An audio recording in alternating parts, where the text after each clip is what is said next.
நாட்டை நிர்வகிக்கிறது அரசு மறுக்கும் போது கோர்ட்டு, நான் நாட்டை நிர்வகிக்கிறது நீதிமன்றமா சட்டமன்றமா அரசா? எல்லாவற்றையும் நீதிமன்றம் சொல்லுதுன்னா ஒரு அசம்பாவிதமான ஒரு சூழல் வந்துச்சு, ஒரு பெரிய கலவரம் வந்துச்சு, பொறுப்பு அரசு ஏற்கணுமா நீதிமன்றம் ஏற்குமா? கேட்கறது பதில் சொல்லு.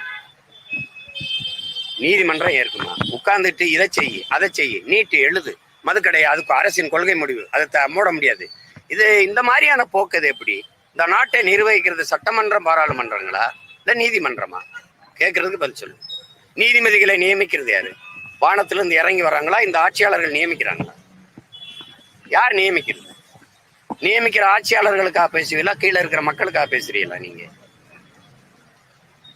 நீதி எது? நீதி எது? நீதிங்கிறது எது?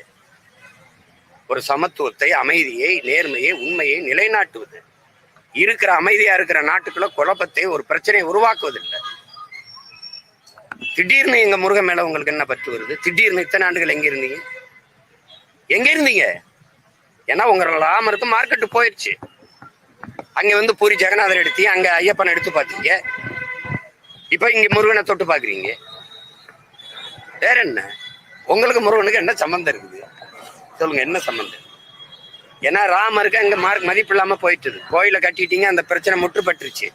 அங்க அகிலேஷ் அயோத்தியிலேயே ஒரு தாழ்த்தப்பட்ட ஒருவனை பொது தொகுதியில நிறுத்தி உங்களை தோக்கடிச்சுட்டான்.